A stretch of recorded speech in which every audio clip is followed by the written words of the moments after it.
오늘 말씀에 보면 이제 예수님께서 이제 예루살렘에 올라가시는 길이었다 이렇게 말씀하고 있습니다. 예루살렘은 높은 곳에 있죠. 한 850m 이제 고지에 있는 곳이고 이 난공불락의 그런 성입니다. 그러니까 외적들이 침입을 했지만 쉽게 함락하지 못했습니다. 그래서 역사적으로 북이스라엘이 아수르에 의해서 멸망을 했잖아요. BC 722년에.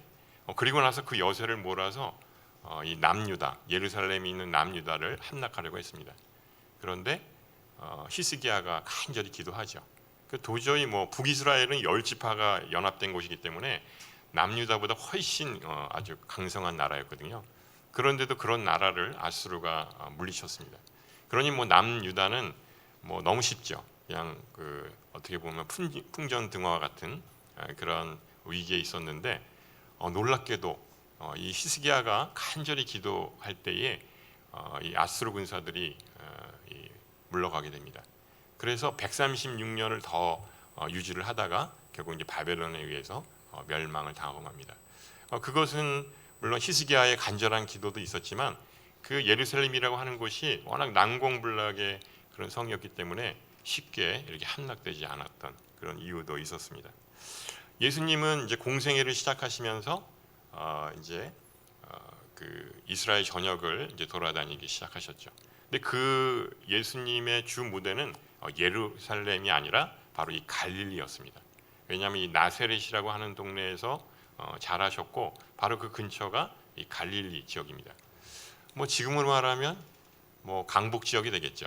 강남은 한 예루살렘 된다고 그러면 이 강북 지역에서 이렇게 예수님이 사역을 하셨던 거죠. 그러니까 못 살고 또 가난하고 그런 사람들이 주로 이 갈릴리 지역에 살고 있었죠. 그러다가 어느 때가 되면 예수님은 예루살렘으로 올라가셨습니다. 그래서 그 때를 여기 보면 유대 사람의 절기 이렇게 나와 있습니다.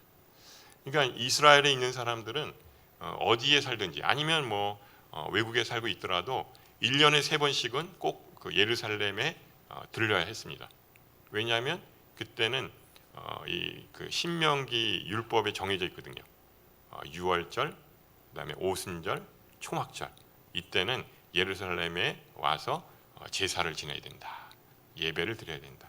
이렇게 명문화되어 있거든요.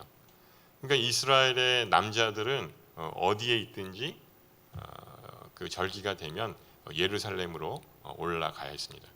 그런데 빈손으로 가면 안 돼요. 항상 이 제물을 갖고 가야 되는 이제 그런 입장이었습니다. 그래서 이것은 마치 우리나라의 추석이나 아니면 이제 구정과 같죠. 그때가 되면 온 식구들이 이제 같이 모여서 이렇게 제사를 지내기도 하고 또 예배를 드리기도 하고 이렇게 저희들이 보내죠. 그러니까 이 유월절이라고 하는 거 그때가 되면 이제 이스라엘 백성들이 예루살렘에 모이게 되는데 잘 아시지만 이스라엘 백성들이 애굽에 430년 동안 노예로 살고 있었잖아요. 그러다가 이 모세의 영도로 인해서 그들이 애굽을 탈출합니다. 그러니까 해방된 날이죠. 그래서 그 유월절을 그들이 계속 지키고 있습니다.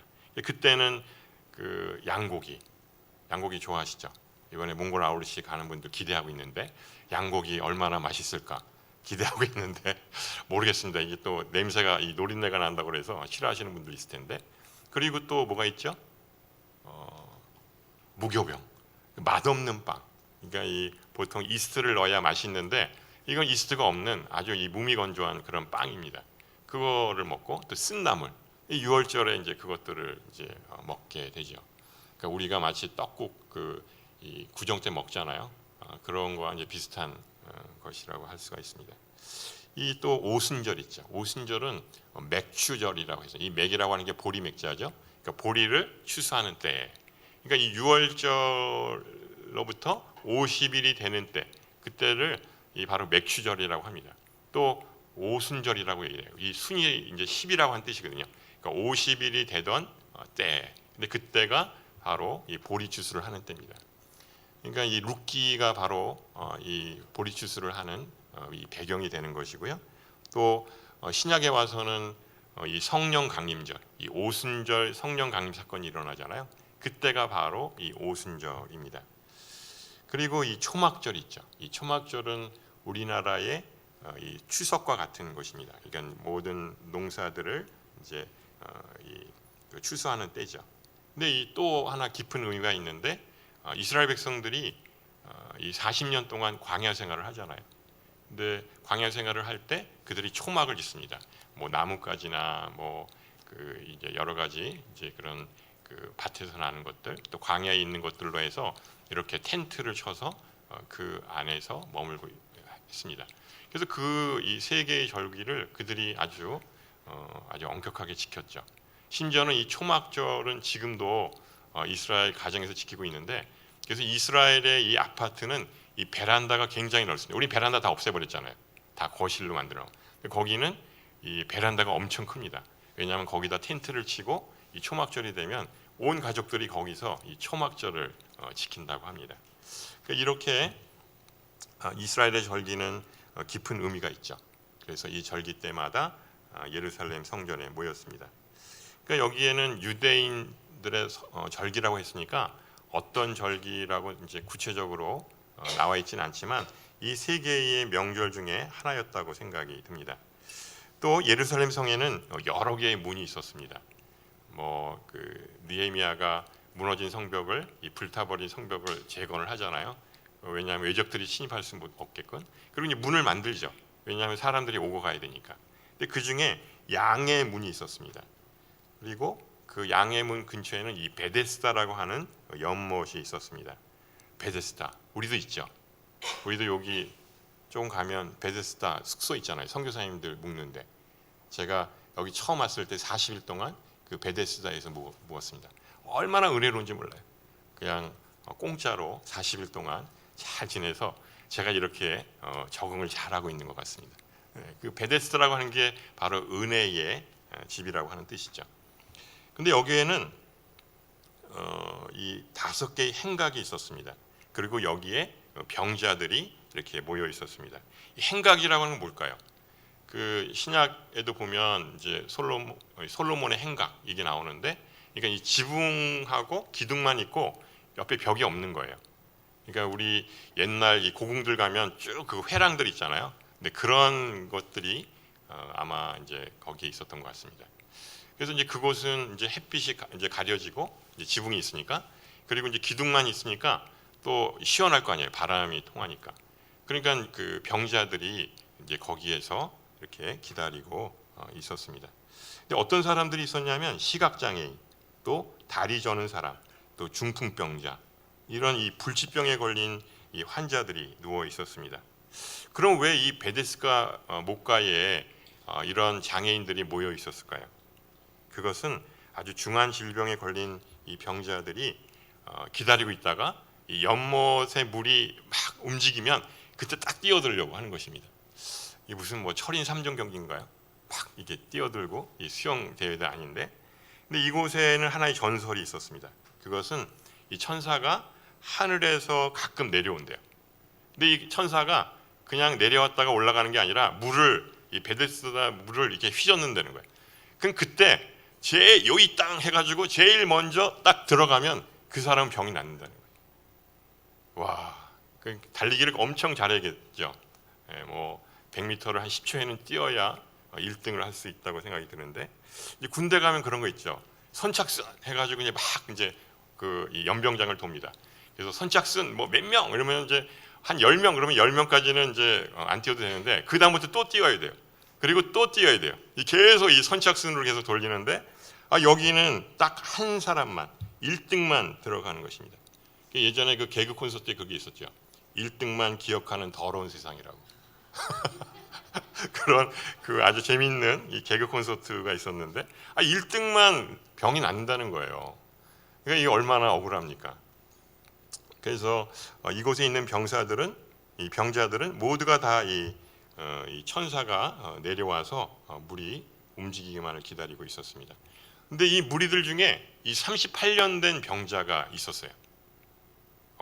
38년이면 참 너무 오랫동안 이렇게 병에 걸린 것이죠. 그런데 예수님이 그 병자에게 다가오십니다. 그리고 내 병이 낫기를 원하느냐 이렇게 질문을 합니다. 그러니까 이 38년이라고 하는 것이 그냥 정말 38년이면 거의 그 한 세대잖아요. 그러니까 뭐 아주 어렸을 때부터 병이 나서 그 이제 성인이 돼서 중년이 될 때까지 계속 이 병에 시달린 것이죠. 거기다가 중풍병자면 어떤 거죠? 꼼짝을 못 하는 거예요. 그래서 어떤 그 의사가 그런 얘기를 하더라고요. 이 나이가 들어서 걸리지 말아야 할 병, 이것만은 걸리지 말아야 하는 그 병이 있는데 그것이 무엇이냐. 그래서 어떤 분들은 뭐 암이요 뭐 이렇게 얘기하는데 중풍병이라고 얘기를 합니다. 왜냐하면 우리가 암을 두려워하지만 암은 그래도 이렇게 걸어다닐 수 있잖아요. 뭐 거동도 할 수 있는데 중풍병자는 꼼짝을 못 하는 거예요. 그냥 그 침대에 그냥 가만히 있어야만 됩니다. 근데 여기다가 또 이 중한 그런 중풍병자들은 2시간에 한 번씩 이렇게 몸을 이렇게 움직여줘야 됩니다. 안 그러면 뭐가 생기죠? 욕창이 생깁니다. 그래서 저희 아버님도 돌아가시기 바로 전에 그렇게 아주 정정하시고 잘 걸어다니셨던 분이 그냥 꼼짝을 못 하는 거예요. 그 어느 날 이렇게 그 등을 이렇게 봤더니 욕창이 생겨가지고 얼마나 끔찍한지 모릅니다. 그러니까 이 2시간 동안 이게 눌려 있으면 이 살이 썩습니다. 이 공기가 통해야 되는데 그렇지 않으면 썩는 거예요. 근데 이것도 뭐 평균적인 2시간이죠. 뭐 피부가 연약한 사람들은 더 일찍 이렇게 뒤집어 줘야 되고, 그러니까 이거를 만약 2시간이 하루에 12번씩 뒤집어야 되거든요. 그러니까 이 가족들이 어떻게 합니까? 그거 계속 옆에서 그걸 지켜보고만 있어야 하는데 그렇게 하기가 힘들잖아요. 그러다 보니까 이제 요양센터나 이런 데를 의뢰를 하게 되는데, 그러니까 병 중에서는 가장 심각한 병이다. 이제 그런 이야기를 합니다. 그래서 건강하시기 바랍니다. 그래서 그 의사가 결론적으로 그런 얘기를 해요. 이 중풍병에 걸리지 않으려면 매일 걸으라고 하더라고요. 매일 걸으면 이게 바로 이 그 혈액 순환 때문에 오는 병이기 때문에 매일 걷기를 하게 되면 그래도 이 중풍병에 걸리지 않을 확률이 크다고 이렇게 얘기를 했습니다. 그래서 저도 지금 매일 걷고 있습니다. 매일 7,000보씩 걷고 있습니다. 7,000보씩 걷지 않으면 벌금을 물어야 됩니다. 그렇기 때문에 계속 걷습니다. 그래서 가장 좋은 운동인 것 같아요. 예, 그래서 여러분들도 마찬가지로 뭐 건강 이렇게 과신하지 마시고 이렇게 시간 날 때마다 이제 걸으시면 좋을 것 같습니다. 그래서 이제 이렇게 이 38년 된 병자가 이 침상에 누워 있는데 예수님이 그에게 찾아오신 것입니다. 그리고 내 병이 낫기를 원하느냐. 아니, 이 당연한 거 아니에요? 38년 동안 그 중풍에 걸렸으면 당연히 낫기를 원하잖아요. 그리고 여기 베데스다 목과 행각에 있는 이유가 뭡니까? 병을 낫기 위해서 여기 있는 거잖아요. 그러면 당연한 거니까 어떻게 보면 이제 그런 말이 있죠. 우문현답. 질문은 조금 어리석지만 그래도 답은 현명하게 해야 된다. 이런 얘기 있잖아요. 그런데 이 병자가 뭐라고 대답한 줄 아세요? 한번 보시겠어요? 네. 이 병자가 이렇게 얘기를 합니다. 선생님, 물이 움직일 때 못에 들어가도록 나를 도와주는 사람이 없습니다. 내가 가는 동안 다른 사람들이 나보다 먼저 물속에 들어갑니다. 아니, 세상에 이렇게 대답을 하는 거예요. 이거는 어리석은 대답이죠. 내가 낫기를 원하느냐? 그럼 우리 보통 상식적으로 어떻게 생각하죠? 네, 뭐 예수님 아니면 뭐 주님 아니면 제가 낫기를 원합니다. 제가 간절히 제가 38년 동안 병들었는데 정말 간절히 지금 낫기를 원합니다. 이렇게 대답을 해야 맞잖아요. 그런데 선생님, 물이 움직일 때 이 연못에 들어가도록 나를 도와주는 사람이 없습니다. 이 불평하는 거죠. 이 옆에 나를 이렇게 요양보호사라든지 간호해 줄 사람이 있으면 물이 동할 때 빨리 나를 얻고 가가지고 거기다 물속에 탁 집어넣으면 내가 금방 날 텐데 그런 사람이 없습니다. 그리고 내가 가는 동안에 아마 또 이 중풍병자가 그래도 그나마 이 연못에 들어가려고 노력을 했던 것 같아요. 근데 가는 도중에 다른 사람이 먼저 들어가니까 소용이 없어진다고 하는 것입니다. 억울합니다. 이렇게 얘기를 하는 것이죠. 이런 사람이 어떤 사람이죠? 이 현실에 갇혀 사는 사람이죠. 현실에 자기 프레임이 딱 있어요. 그래서 그 안에만 딱 갇혀 있고 그것만 생각하는 거죠. 그 이상을 생각하지 못하는 거예요. 그래서 옛날에 그런 게 있던데 그 코끼리를 길들이는 방법이 어려서 이 줄을 매단답니다. 그 줄을 매다면 고기밖에는 못 가잖아요. 줄을 미치는 데까지. 그런데 나중에 커가지고 이 줄을 풀잖아요. 그럼 고기까지밖에 못 간다는 거예요. 더 이상 못 나간다는 거예요. 실제로 크면 더 넓은 곳에 더 멀리 갈 수 있는데 이게 어려서부터 거기에 길들여져 있기 때문에 그 이상을 벗어나지 못한다고 하는 것이죠. 근데 우리 사람도 마찬가지죠. 그런 환경과 그런 여러 가지 이 영향을 받아서 이 자기가 그 설정해 놓은 그 프레임 안에 갇혀서 사는 경우가 굉장히 많습니다. 그래서 이런 현실에 갇혀 사는 사람의 이 전형이 아닐까 이런 생각을 합니다. 이 38년 된 병자가 예수님이 어떤 분이라고 하는 걸 알았다면 이렇게 말하지는 않았겠죠. 아까 말씀드렸듯이 제가 낫기를 원합니다. 그것도 아주 간절히 원합니다. 이렇게 대답했을 것입니다. 그렇지만 이 병자는 내가 나으려면 다른 사람 도움이 필요합니다. 이 선착순 1번이 돼야 되는데 현실적으로 이게 저는 이 중풍병에 걸려서 어렵습니다. 뭐 다리 저는 사람 아니면은 시각장애인이면 좀 더 빨리 갈 수 있겠죠. 뭐 눈이 멀기 때문에 좀 힘들긴 하지만 그래도 걷는 데는 이상이 없으니까. 또 다리 저는 사람도 뭐 목발 짚고 한쪽은 하지만 근데 이 중풍병자는 어렵지 않습니까? 그래서 사실 이 사람이 병이 낫기는 현실적으로 불가능한 일입니다. 이 사지를 못 쓰고 누워 있는 이 병자 어떻게 제일 먼저 1등으로 물에 들어갈 수 있겠습니까? 그러니까 이 병자의 바람은 헛된 것이죠. 그런데 의지는 있어요. 병을 낫겠다고는 의지는 있어요. 그러니까 이 행각에 있어서 계속 기다리고 있는 거죠. 이게 뭐 38년 동안 기다렸는지 아니면 중간에 왔는지 모르지만 오랜 기간 동안에 여기서 기다린 거예요. 그러니까 의지의 한국인, 아니 의지의 유대인이죠. 그 병 낫기를 간절히 기다리고 있는 것이죠. 그래서 이제 예수님은 이 38년 된 병자를 불쌍히 여기십니다. 그래서 이 예수님이 그를 고쳐 주시죠. 이 복음서에 보면 이 예수님이 병을 고치는 그런 기사들이 굉장히 많이 나와 있습니다. 그 바디메오, 이 시각장애인 바디메오를 고쳐주기도 하고 또 이 문둥병자들을 고쳐주기도 하고 여러 사람들을 병자들을 고쳐줍니다. 근데 거기에 보면 꼭 이렇게 써 있어요. 불쌍히 여기셨더라. 내가 불쌍히 여기셨더라. 예수님이 불쌍히 여기셨더라. 이렇게 기록이 되어 있습니다.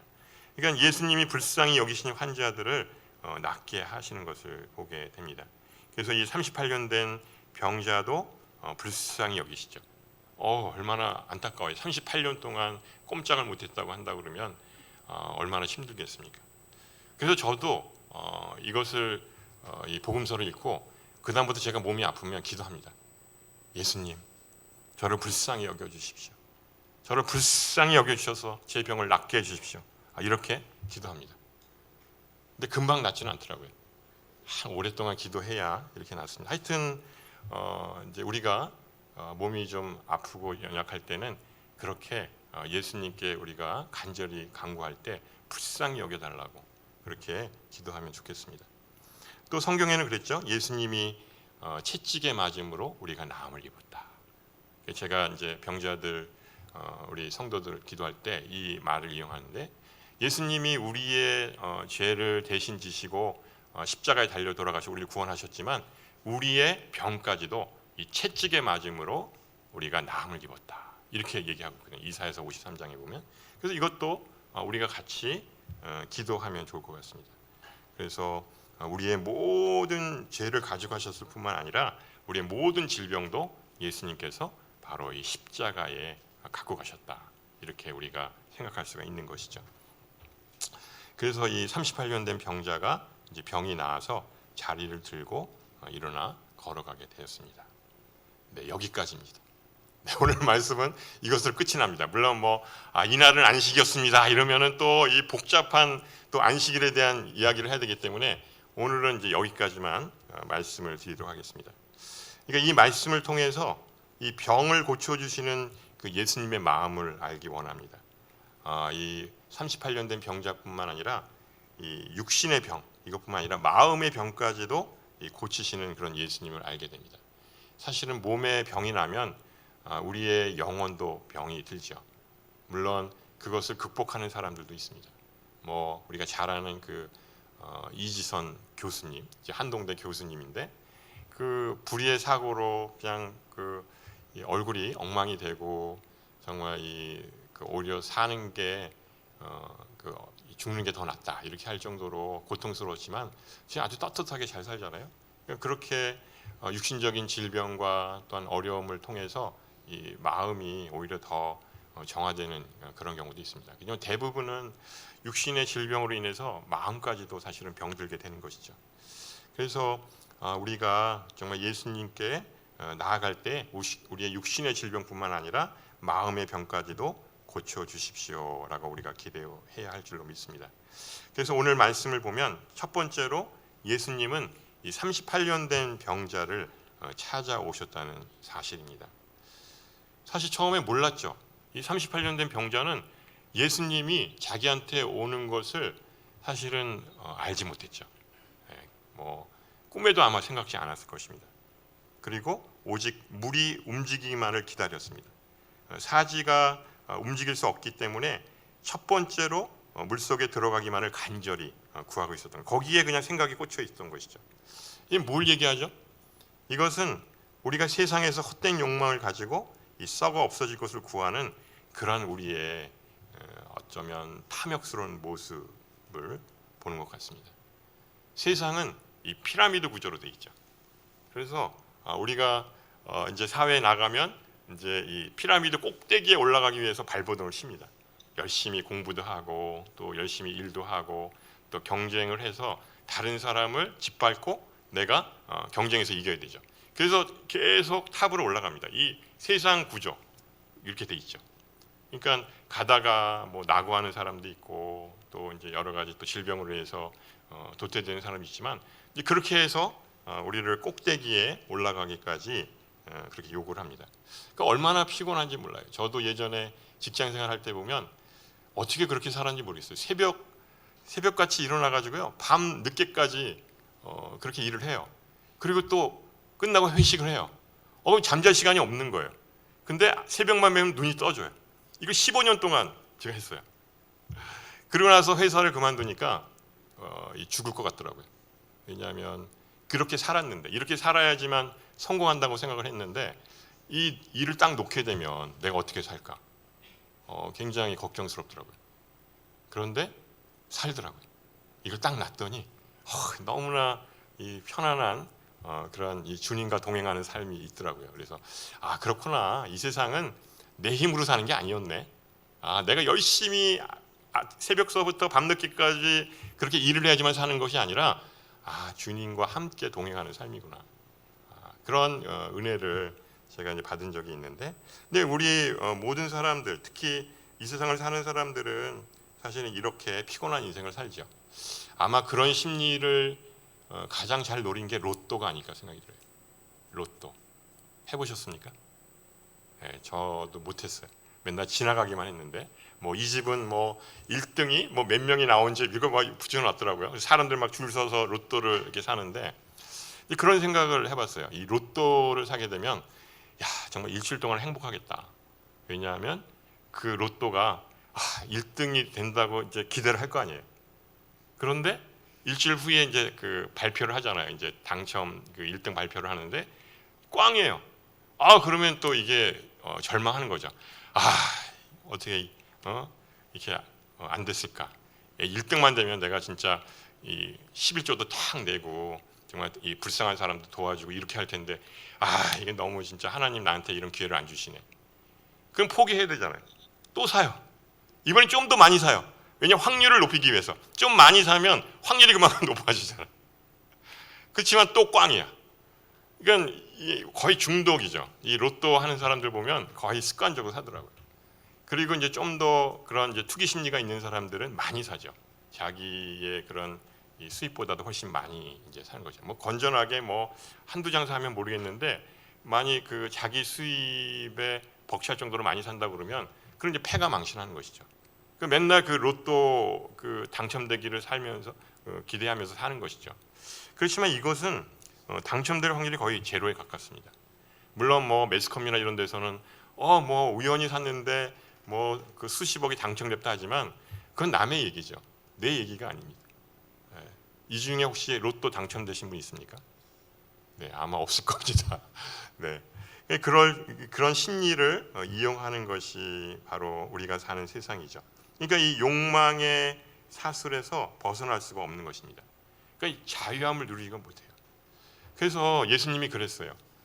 진리를 알지니 진리가 너희를 자유롭게 하리라. 이렇게 유대인들에게 얘기를 했어요. 근데 유대인들이 아멘 이렇게 받아들인 게 아니라 야 네가 나를 어떻게 한다고 내가 이 자유하라고 얘기하느냐. 나는 종이 된 적이 없다. 아브라함 때서부터 나는 종이 된 적이 없다. 이렇게 얘기를 한 거예요. 그랬더니 예수님이 뭐라고 그랬죠? 너희들은 바로 종이다. 죄의 종이다. 그리고 바로 이 사단의 바로 자식들이다. 그러니까 이 사단이 바로 너희들의 아비다. 이렇게 얘기를 하는 거예요. 왜냐하면 살인자고 또 거짓말하는 자들. 왜냐하면 나를 받아들이지 않았기 때문에 너희들은 사단일 수밖에 없다. 이렇게 얘기를 해요. 그러니까 유대인들이 처음에는 예수님의 말에 믿음으로 받아들여 아멘 했는데 이 이야기를 하면서 그 예수님을 죽이려고 하죠. 그러니까 우리가 본능적으로 죄의 종이다라 그러면 거슬리는 거예요. 그래서 이 베드로가 이 설교할 때 3,000명이 돌아오기도 하지만 이 스데반이 설교할 때 돌에 맞아 죽잖아요. 그러니까 잘 얘기해야 돼요. 잘못하면 이 돌에 맞아 죽을 수가 있습니다. 복음을 잘 전해야 되는데 잘못 전하면 이 스데반처럼 이 돌에 맞아 죽을 수가 있는 것이죠. 왜냐하면 그것은 우리 마음 가운데 이 죄라고 하는 그런 것들을 갖고 있고 죄는 우리의 본능을 거스르기 때문에 그렇습니다. 예수님은 우리가 아직 죄인 되었을 때 우리를 직접 찾아오셨습니다. 예수님은 오직 우리를 사랑하셔서 십자가에 달려 돌아가시고 그리고 우리를 구원해 주셨습니다. 그래서 구원은 내가 노력한 게 하나도 없어요. 내 힘과 내 능력으로 구원받지를 못했어요. 이 이스라엘 백성들은 마찬가지예요. 애굽에서 노예살이 했을 때 그들이 독립운동해가지고 나온 게 아니에요.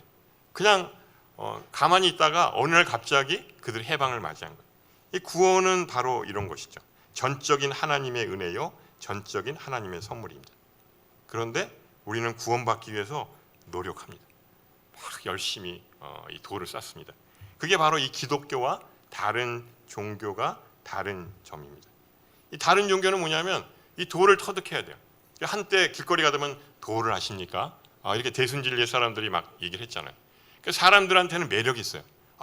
내가 갖고 있는 그 힘과 능력으로 도를 쌓게 되면 구원을 받을 수 있구나. 이렇게 착각을 하는 것이죠.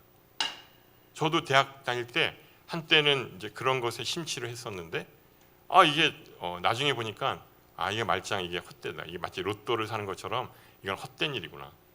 내 자신으로서는 구원받을 만한 게 아무것도 없어요. 그래서 포기했어요. 그리고 예수님을 만났죠. 그러니까 그것을 보면 우리 안에 선한 것이 하나도 없다고 하는 것을 깨달아야 하는 것이죠. 내 안에 선한 것이 없어요.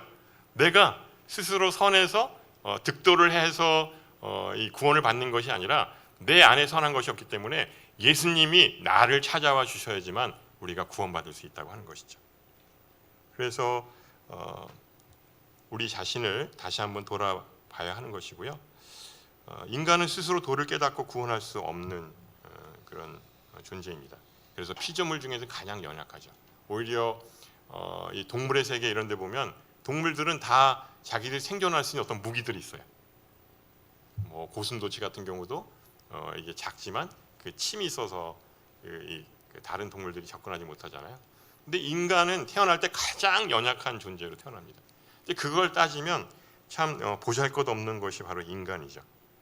그렇기 때문에 우리가 그렇게 갈망하는 것, 그것은 바로 이 구원이라고 하는 것이고 그것은 이 선물이죠. 선물을 우리가 어떻게 주죠? 얼마 전에 제 딸이 이제 생일이라서 인천에 다녀왔습니다.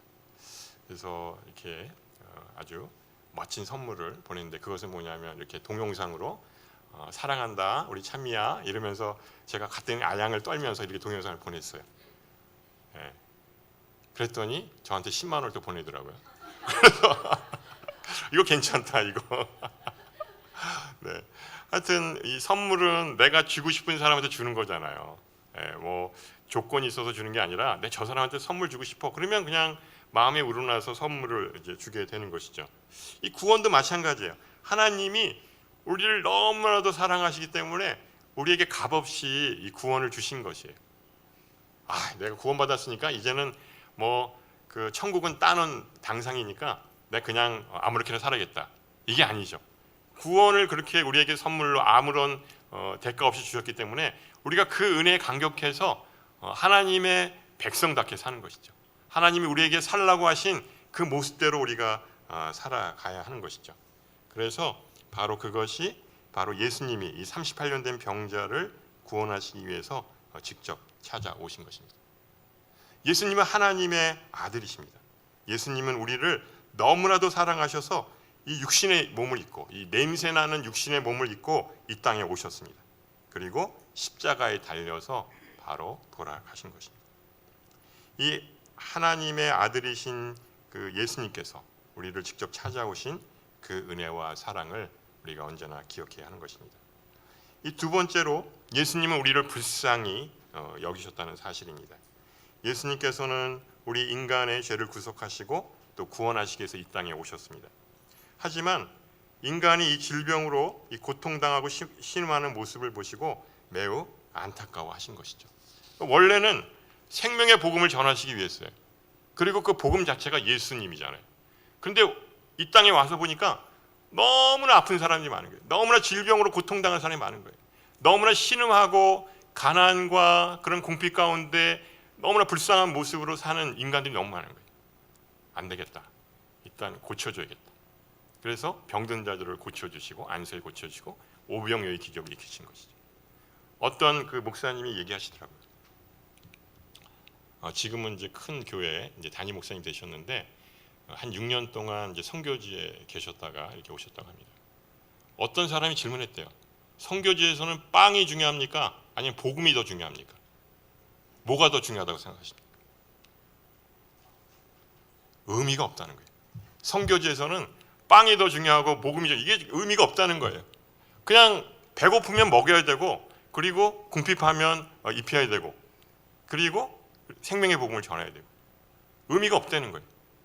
그러니까 우리가 사는 이곳에서는 그래도 사람이 떡으로만 사는 것이 아니라 하나님의 말씀으로 산다. 이렇게 또 멋있게 얘기하잖아요. 근데 선교지에서는 그럴까요? 그들에게 먼저 복음을 전하고 나중에 빵을 준다면 그들이 받아들이겠습니까? 그러니까 이 생명의 빵이 되신 예수님께서 그렇게 말씀하신 것들은 또 병든 자들을 고쳐주셨던 것은 일단은 그들의 필요를 채워주시고 그리고 생명의 복음을 전하신 것이죠. 그래서 그런 은혜가 정말 이제 우리 가운데 있어야 될 줄로 믿습니다. 그 죄의 삭은 사망이라고 했죠. 그렇기 때문에 이 죄가 이 사망으로 가는 과정 중에 병이 있어요. 질병이 있어요.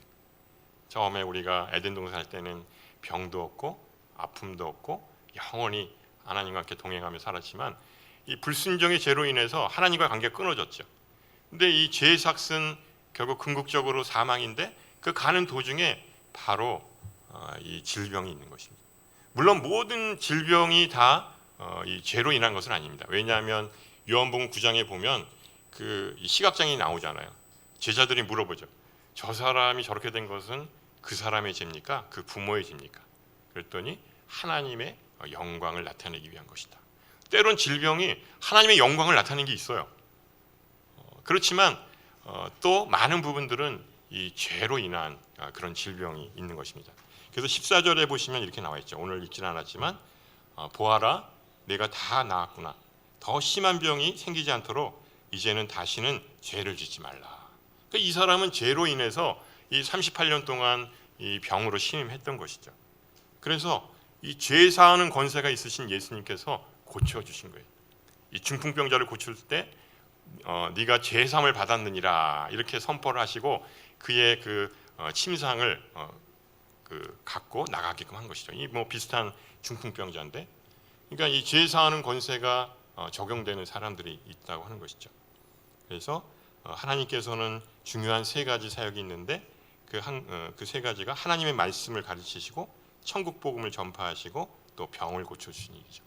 이 모든 것들이 다 예수님이 이 땅에 오셔서 우리에게 베푸신 사역이라고 할 수가 있는 것입니다. 그래서 이 질병으로 고통당하는 인간을 불쌍히 여기시는 분, 그분이 바로 우리 예수님이죠. 또 우리 병자들을 불쌍히 여기시고 또 그 병자의 고통을 체휼하신다고 하죠. 체휼은 뭐냐면 몸소 경험하셨다는 거예요. 하늘에서 짜자잔 하고 내려오실 수는 있는데 그렇지 않고 이 아기 예수로, 연약한 아기의 몸으로 오셔서 똑같이 우리와 성장하고 커서 그렇게 해서 이 공생의 사역을 하셨던 것은 우리와 같이 우리의 모든 고통과 또 어려움들 이런 것들을 경험하기 위하십니다. 그러니까 저는 그 모습이 너무나 감사한 거예요. 그 낮고 천한 자리에 오셔서 우리와 똑같이 삶을 사셨던 그 예수님. 그래서 예수님은 나의 연약함을 안타까워하시죠. 그리고 나의 고통을 같이 아파하십니다. 때로는 우리가 아프고 병들었을 때 외롭고 또 힘들고 고통스러울 때가 있습니다. 옆에 아내가 있어도요 하나도 도움이 안 돼요. 내가 아프면요 그냥 내 몸 추스리기도 바쁘니까 그냥 뭐 옆에 누가 있더라도 아무 생각이 없는 것이죠. 참 쓸쓸하고 또 외롭습니다. 하지만 예수님은 우리와 언제나 함께 하십니다. 세상 끝날까지 내가 너와 함께 하시겠다 이렇게 약속을 하신 것이죠. 수고하고 무거운 짐진 자들아 다 내게로 오라. 내가 너희를 쉬게 하리라. 내 멍에는 쉽고 가벼우니 내 멍에를 메고 배우라. 왜냐하면 예수님은 우리가 짊어지는 이 죄짐이 얼마나 무거운지를 알고 계시거든요. 왜냐하면 그 직접 고통을 경험하셨기 때문입니다. 예수님은 우리를 초청하십니다. 다 내게로 오라. 내가 너희에게 안식처가 되어주겠다. 그러니까 우리 모두가 우리를 불쌍히 여기시는 그 예수님의 초청에 또 순종하시기나 바랍니다. 영원한 안식처이신 예수님께 나아가시길 바랍니다. 마지막 세 번째로는 예수님은 우리의 문제 해결자가 되십니다. 이 38년 된 병자의 문제를 해결해 주시죠. 그러니까 우리가 이 세상을 살다 보면 이 38년 된 병자처럼 오랫동안 해결받지 못하는 문제들이 있습니다. 그럴 때는 그냥 삶을 포기하고 싶죠. 그럼에도 불구하고 포기해서는 안 되는 것이죠. 왜냐하면 예수님이 바로 우리 문제의 해결자가 되신다는 사실을 잊지 말아야 하는 것입니다. 그래서 때로 살다 보면 사람을 의지할 때가 있습니다. 특히 그 암 환자들 보면 어디에서 용한 약이 있다 그러면 어떠한 그 대가를 치더라도 그 약을 사서 이렇게 먹는 걸 봤습니다. 그러니까 그 사람을 의지해야만 내가 살 것만 같습니다. 그 모든 것들을 다 그 사람에게 몽땅 바치죠. 그런데 어떻게 되죠? 그 결과는 사람에게 배신당하고 고통 속에 빠지게 됩니다. 그러니까 우리가 살면서 사람을 신뢰해야 되죠. 우리 공동체 안에 서로를 사랑하고 뜨겁게 사랑하고 서로를 신뢰하면서 나가야 됩니다. 그렇지만 너무 신뢰하지 마십시오. 너무 믿지는 마십시오. 사람은 믿음의 대상이 아닙니다. 사람은 사랑과 긍휼의 대상이죠. 그러니까 사랑으로 품어주는 존재죠. 그래서 우리가 사람을 하나님처럼 믿음의 대상으로 착각하게 되면 실망하게 되고 결국은 배반당하게 될 것입니다. 그래서 사람은 사랑의 대상이지 믿음의 대상이 아니라는 사실을 명심하시기 바랍니다. 대부분 이단에 빠지는 이유가 뭡니까? 지난번에 우리 탁지원 소장이 오셔서 이단 세미나 하셨는데, 그러니까 사람을 하나님처럼 대하는 거예요. 상식적으로 생각하면 뻔하잖아요. 모든 이단들은 다 교주가 있습니다. 사람이 하나님처럼 행세하거든요. 그럼 잘못된 거잖아요. 빠지지 않아야 되는데. 근데 그 사람을 하나님처럼 대하게 되면 결국 이단에 빠지게 되고 사이비에 빠지게 되는 것이죠. 오직 예수님만이 믿음의 대상입니다. 오직 우리의 문제 해결자는 예수님 한 분밖에 없는 것이죠. 이제 제가 계속 순신방을 하고 이렇게 가정신방을 하는데 이 공동체 식구들의 중보기도 제목들을 보면 참 너무 안타까울 때가 많습니다. 왜냐하면 우리의 힘으로서는 해결할 수 없는 그런 문제들이 너무 많아요. 저도 감당할 수가 없어요. 그러니까 한편으로는 저도 이런 상황을 접하게 되면 정말 매우 무기력하게 됩니다. 내가 왜 목사가 됐지? 이 사람 하나도 쟤를 위로하지 못하는데 내가 이 목회자라고 하는 것이 어떤 때는 굉장히 힘들 때가 있습니다. 그렇기 때문에 기도 외에는 다른 방법이 없다는 걸 알게 됩니다. 우리에게 다른 이유가 없다 하시면서 예수님이 기도하라고 말씀하셨잖아요. 그것이 바로 저는 우리가 공동체로 함께 살아가는 그런 목적이라고 생각합니다. 그래서 중요한 것은 바로 예수님의 마음과 심정을 알고 깨닫는 것이죠. 그래서 예수님은 우리를 직접 찾아오셔서 우리를 구원하시고 또 우리를 이 질병으로부터 또 회복시켜 주시는 그런 은혜가 있는 것이죠. 우리가 죄로 인해서 벌을 받을 수밖에 없고 또 죽음과 질병과 고통 속에 살아가는 이 비참한 존재라는 사실을 손수 체험하신 분이 바로 우리 예수님이기 때문입니다. 그러니까 우리가 마음껏 주님께 맡길 수가 있는 것이죠. 그래서 예수님은 바로 우리 문제 해결자가 되시고 능치 못함이 없으신 분이 된다고 하는 것이죠. 만약 우리 예수님이 어떤 분이라고 하는 것을 알게 된다면 우리의 모든 문제가 해결될 것입니다. 단순하게 그 기복적인 그런 대상이 아니라 우리의 어떤 문제도 우리와 함께 하시는 그런 예수님임을 우리가 알게 되는 것입니다. 물론 우리가 간절히 기도했다고 하더라도 다 응답되지 않는 것들이 있습니다. 그렇지만 비록 그리 아니하실지라도 예수님은 우리에게 신실하신 그런 하나님의 뜻을 깨닫게 해주시는 것이죠. 기도에서 내 뜻대로 해결되는 것이 중요한 것이 아니라 그 기도를 통해서 하나님의 뜻을 깨닫는 게 중요한 것이죠. 그게 은혜죠. 그게 우리가 신앙을 갖는 그런 목적이 아닙니까? 왜냐하면 그것이 바로 믿음이고 그 믿음을 우리로 하여금 정금같이 만들어 주시죠. 정금과 같은 그 믿음이 바로 우리에게 필요한 것이고요. 그것은 바로 고난의 용광로를 통과해야만 하는 것입니다. 그래서 우리에게 양지의 온누리 공동체를 허락하셨습니다. 우리의 믿음을 세워주기 위해서 이 양지 온누리 공동체를 세워주시고 바로 이 공동체를 우리 모두 한 지체로 부르셨습니다. 그래서 이 안에서 우리가 공동체적인 삶을 사는 거예요. 우리가 회사에 사는 게 아니에요. 우리가 양지 온누리 주식회사 사는 게 아니에요. 뭐 일하다가 뭐 좀 그 여건이 안 되면 그냥 사표 내고 나가는 그런 일반 회사 조직이 아니에요. 이게 공동체예요. 우리가 함께 울고 웃고 우리가 서로 간에 그 사랑을 나누고 또 어려운 일이 있을 때는 서로 간에 일단 도움을 주고받고 이게 공동체죠. 왜냐하면 공동체는 한 몸이죠. 예수 그리스도의 머리로 이루어진 한 공동체죠. 그러니까 이 손이 아프면 다른 몸들도 다 아픈 거예요. 그래서 어떤 사람이 그렇게 얘기하더라고요. 이 팔이 부러져서 이렇게 기부스를 하고 목을 매면 제일 힘든 데가 어디냐? 목이라는 거예요. 왜냐하면 목에다가 이걸 이렇게 묶어야 되기 때문에. 그러니까 우리 몸은 다 한 몸이 되는 것이거든요. 그게 바로 공동체고 우리가 지향하는 것은 바로 이 공동체적인 삶이라고 할 수가 있는 것입니다. 그래서 어떤 분은 이렇게 얘기를 해요. 내가 정말 세상에서 잘 나갈 때 하나님께 헌신했더라면 정말 얼마나 좋았을까. 내가 돈이 많고 떵떵거렸을 때 뭐 헌금도 그냥 많이 내고 그리고 또 불쌍한 사람들도 도와주고 이러면 얼마나 좋을까 이렇게 말씀하시는 분이 있습니다. 물론 그분의 신앙의 연륜이 짧기 때문에 뭐 그렇게 생각할 수 있어요. 그렇지만 하나님은 우리를 어떻게 생각하시죠? 우리를 지금 있는 모습 그대로 사랑하신다고 하는 것이죠. 우리가 가진 힘과 능력으로 하나님은 일하시지 않아요. 이 공동체라고 하는 걸 하나님이 이끌어 가시죠. 사람이 이끌어 가는 거 아니에요. 물론 사람을 통해서 일을 하시지만 궁극적으로는 하나님이 이끌어 가시는 것이죠. 이 수협에도 마찬가지입니다. 이것은 바로 주님이 우리를 이끌어 가신다고 할 수가 있는 것이죠. 그래서 우리가 갖고 있는 이 모습 그대로 우리를 사랑하십니다. 저는 뭐 그 순장학교 할 때 저는 이 그 순장학교 해보니까 제가 순장 깜이 아니라고 하는 것을 알았습니다.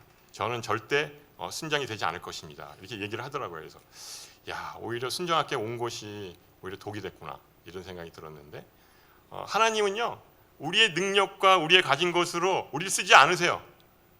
심지어는 찬양을 할 때 돌들로도 찬양을 하게 만든다는 거예요. 정 찬양할 사람이 없다고 그러면. 그게 하나님의 역사거든요. 그래서 이렇게 얘기하시는 거예요. 석근아, 내가 너를 사랑한다. 너의 지금 모습 그대로가 너무 좋아. 이렇게 얘기하고 계시는 거예요. 여러분이 갖고 있는 그 모습 그대로 하나님은 기뻐하신다고 하는 것이죠. 의인은 믿음으로 말미암아 살리라. 우리는 믿음으로 살아가는 존재죠. 현실로 살아가는 존재가 아니에요. 현실을 보면요, 우리 하루도 살 수가 없어요. 도저히 이 비참한 이 현실에서 우리가 살 수가 없어요. 하지만 그 현실을 넘어서 믿음을 바라보기 때문에 우리가 버텨낼 수 있고 우리가 이렇게 살아갈 수가 있는 것이죠. 그래서 오직 예수님만을 바라보면서 살아가시기를 주님의 이름으로 축원합니다. 네, 기도하겠습니다. 살아계신 하나님 아버지, 우리를 있는 모습 그대로 사랑하시는 주님을 찬양하고 경배합니다.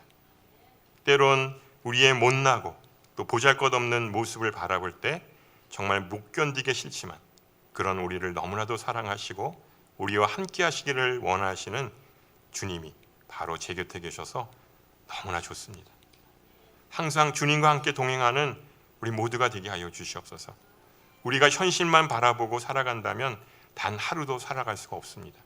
하지만 우리를 믿음으로 살아가는 존재로 만들어 주셔서 너무나 감사합니다.